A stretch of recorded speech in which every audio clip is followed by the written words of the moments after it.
అందరికీ నమస్కారం. ఇది కొన్ని విశిష్టమైన యోగాలు కలిగినటువంటి జాతకం. వీరి జాతకంలో మనం ప్రధానంగా గమనించవలసిన అంశం, రాశిలో లగ్నాధిపతి రవి శత్రుక్షేత్రమైన కుంభరాశిలో స్థితి పొంది తనని శత్రువుగా భావించే శని చేత వీక్షింపబడుతుంటే, రాశిలో లగ్నాన్ని మిత్రుడు, సప్తగ్రహాలలోకి అత్యంత శుభుడు అయిన గురువు వీక్షిస్తుంటే, నవాంశలో లగ్నంలోని గురువు స్థితి పొందారు. అంశలో రాశిచక్ర లగ్నాధిపతి అయిన రవి ఉచ్చస్థితిని పొందటం జరిగింది. మనకి సర్వార్థ చింతామణిలో రాజయోగ అధ్యాయంలో ఒక సూత్రం చెప్తారు. అది ఏదైనా గ్రహము రాశిలో నీచ స్థితిలో ఉన్నప్పటికీ, శత్రుక్షేత్రంలో ఉన్నప్పటికీ కూడా నవాంశ వర్గ చక్రంలో కనుక అది ఉచ్చస్థితిని పొందినట్లయితే ఆ గ్రహము రాజ సమానమైనటువంటి భాగ్యాన్ని, ఫలితాలను ప్రసాదిస్తుందని అంటారు. కాబట్టి ఇక్కడ రవి శత్రుక్షేత్రంలో ఉండి శత్రువు చేత వీక్షింపబడుతున్నప్పటికీ కూడాను నవాంశలో వారు ఉచ్చక్షేత్రంలో ఉండటం వల్ల రాజ సమానమైనటువంటి ఫలితాలు ఇవ్వడానికి ఎక్కువగా అవకాశం ఉంటుంది. లగ్నాధిపతి రాశి నవాంశాలలో కేంద్ర స్థానంలో ఉండటము, అంశలో ఉచ్చస్థితిని పొందటము, రాశిలోను నవాంశ లగ్నానికి కూడా గురువు యొక్క సంబంధం కలగటం చేత లగ్నాధిపతి శత్రుక్షేత్రంలో ఉన్న శత్రువు చేత వీక్షింపబడుతున్నా పెద్దగా నష్టం వాటిల్లే అవకాశం అంటూ ఉండదు. దానికి తోడు లగ్నాధిపతి బలయుతుడై ఉన్నారు ఈ జాతకంలో అని మనం భావించవలసి ఉంటుంది. వీరిది పగటి జననం కావటం, లగ్నము రవి చంద్రుడు ఈ ముగ్గురు కూడా బేసి రాశులలో ఉండటం మహాలక్ష్మి యోగం అవుతుంది. ఈ యోగ ప్రభావం చేత జాతకుడు రాజసమానమైన జీవితాన్ని, మచ్చలేని నడవడికని, విఘ్నత కలిగిన సంస్కారాన్ని, సూత్రానుసారంగా మాట్లాడే విధానాన్ని కలిగి ఉండే అవకాశం ఉంటుంది. దీంతో పాటు వీరి జాతకంలో మనకి మరో 2 ముఖ్యమైన అంశాలు గోచరమవుతాయి.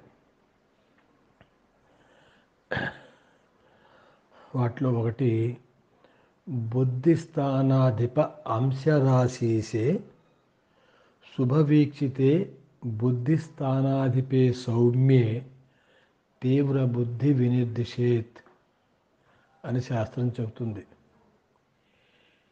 ఇది ఈ సూత్రానుసారంగా శీఘ్ర బుద్ధి యోగము అనేది జాతకంలో ఏర్పడుతుంది. పంచమాధిపతి నైసర్గిక శుభుడై పంచమాధిపతికి ఆశ్రయం ఇచ్చిన నవాంశ రాశినాథుడు కనుక సౌమ్యగ్రహము చేత వీక్షింపబడుతున్నట్లయితే ఈ శీఘ్ర బుద్ధి యోగం అనేది ఏర్పడుతుంది. వీరి జాతకంలో పంచమాధిపతి నైసర్గిక శుభుడు, సౌమ్యుడు అయినటువంటి గురువు. వీరికి ఆశ్రయం ఇచ్చిన నవాంశ రాశినాథుడు చంద్రుడు. వీరిని రాశిలో నైసర్గిక శుభుడైన శుక్రుడు వీక్షిస్తున్నారు. కాబట్టి వీరికి ఈ శీఘ్ర బుద్ధి యోగము లేదా శీఘ్ర యోగము అని కూడా అంటారు. దీన్ని ఏర్పడిందని మనం భావించాలి. ఈ యోగ జాతకులు అత్యంత చురుకైన మానసిక స్థితిని కలిగి సూచనప్రాయంగానైనా సరే ఏదైనా విషయాన్ని తెలియచేసినట్లయితే ఆ అంశాన్ని కూడా వారు క్షుణ్ణంగా, లోతుగా వాటి కుడి ఎడమల గురించి అర్థం చేసుకునే సమర్థతను కలిగి ఉంటారు. వీరి జాతకంలోనూ ఈనాటి విశ్లేషణాంశమైన విద్యలోనూ కూడా అత్యంత కీలకమైనటువంటి అంశం ఇదే. ప్రాథమిక విద్యను సూచించే చతుర్థాధిపతి కుజుడు ఈ లగ్నానికి విశేష యోగకారకులు. వీరు కోణస్థానమైన స్వక్షేత్రమైన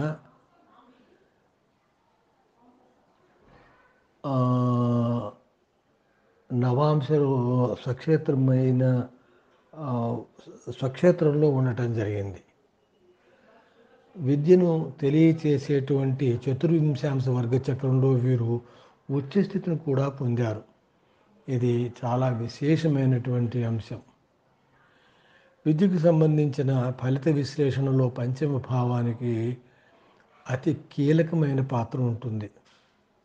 వీరి జాతకంలో పంచమ భావాధిపతి పంచమ భావంలోనే స్థితి పొందటం అత్యంత అదృష్టవంతమైన గ్రహస్థితి. పూర్వజన్మ పుణ్యాన్ని కూడా పంచమ భావమే సూచిస్తుంది. అటువంటి భావాధిపతి అదే భావంలో ఉండటం వల్ల, నవాంశలో ఉచ్చస్థితిని కూడా పొందటం వల్ల ఆ భావము భావాధిపతి అత్యంత బల సంపన్నులవుతారు. పూర్వజన్మలో చేసుకున్నటువంటి పుణ్యకర్మల యొక్క ఫలితాలన్నీ ఈ జాతకుడు ఈ జన్మలో పూర్తిగా అనుభవిస్తాడు. నీతి నియమాలతో జీవిస్తారు. భగవంతుడు ప్రసాదించిన తెలివితేటలు, జ్ఞానంతో పరులకు సహాయం చేయటానికి ఉపయోగపడతారు. అకారణంగా ఎవరిని బాధించాలి అనేటువంటి స్పృహ వీరికి ఉండదు. పంచమం సలహాలకు, సద్బోధకు కూడా సూచనే. అటువంటి పంచమ భావం అత్యంత బలయుతంగా వీరి జాతకంలో ఉండటం వల్ల వీరు సద్బోధకులై ఉన్నతమైన సలహాదారుడిగా పేరు ప్రతిష్టలు సంపాదించుకునేటువంటి అవకాశం ఉంటుంది.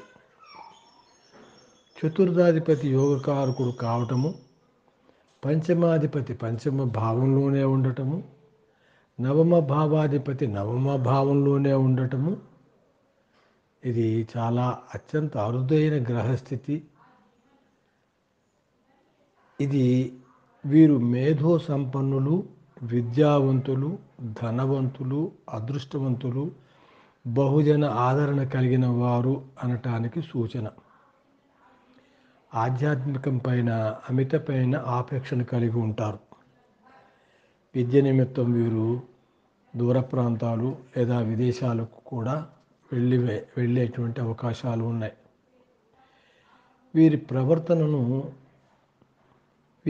ఈ ప్రవర్తనను మరింత ద్విగుణీకృతం చేయటంలో ఒక అరుదైన యోగం కూడా వీరి జాతకంలో మంచి సహకారాన్ని అందిస్తుంది.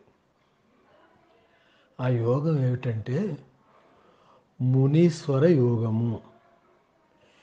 ఈ యోగం నవమాధిపతి నవమ భావంలోనే స్థితి పొంది చంద్రుని చేత వీక్షింపబడి, ఆ చంద్రుడు నవాంశ వర్గ చక్రంలో కుజనవాంశలో ఉన్నట్లయితే ఏర్పడుతుంది.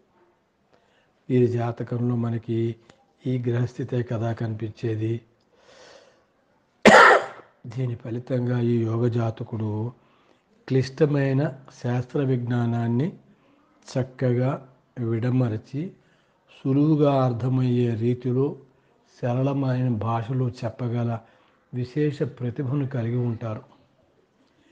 వృత్తి విషయానికి వస్తే వీరి జాతకంలో మనకి మరొక విశేషమైన యోగం కనిపిస్తుంది. అది వీరి జాతకంలో ఉండేటువంటి రెండవ ప్రత్యేకత.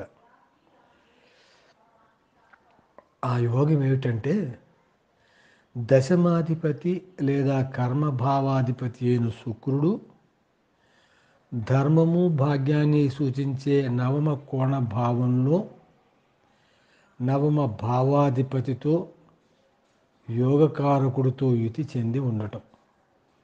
ఇది నిజంగా చాలా మహా అద్భుతమైన మరొక గ్రహస్థితి. నవమ దశమాధిపతుల యుతి ఒక విశేషమైనటువంటి రాజయోగం. అంతేకాకుండా ధర్మ కర్మ భావాధిపతులు యుతి చెందటాన్ని ధర్మకర్మాధిపయోగము అని అంటారు. అతి విశిష్టమైన అతి కొన్ని యోగాలలో ఈ ధర్మకర్మాధిపతి యోగం అనేటువంటిది ఒకటి. ఇక్కడ వీరి జాతకంలో మరొక విశేషం కూడా ఉంది. అదేమిటంటే కర్మేశే భాగ్య భావస్తే స్వ ఉచ్చ మిత్రాంశేతే పారవతాంశేగేవాపి రాజరాజో భవేన్నరః. ఇది మనకి సర్వార్థ చింతామణిలో కనిపించేటువంటి సూత్రం. కర్మేశే భాగ్యభావస్తే, కర్మేశే అంటే ధర్మాధిపతి భాగ్యభావంలో ఉండి స్వ లేదా ఉచ్చ లేదా మిత్ర నవాంశలో కనుక వారు ఉన్నట్లయితే లేదా పార్వతాంశలో ఉన్నట్టయితే అటు జాతకుడు రాజరాజో భవేన్నరః, అంటే రాజే కాదు రాజులలో కూడా శ్రేష్ఠుడుగా ఉంటాడని అర్థం. వీరి జాతకంలో దశమాధిపతి భాగ్యభావంలో ఉన్నారు. వీరు స్వనవాంశలోనే ఉన్నారు కాబట్టి వీరు రాజ సమానమైన వృత్తిని నిర్వహిస్తున్న వారై ఉండవచ్చు అనేది నా అభిప్రాయం. వీరు వ్యవసాయం, నీటి సంబంధిత రంగాలలో ఉండవచ్చు. ఏది ఏమైనా వీరు ఒక విశేషమైన రాజయోగాన్ని కలిగినటువంటి రాజరాజ భవేన్నరః అనేది నా యొక్క అభిప్రాయం. అందరికీ నమస్కారం.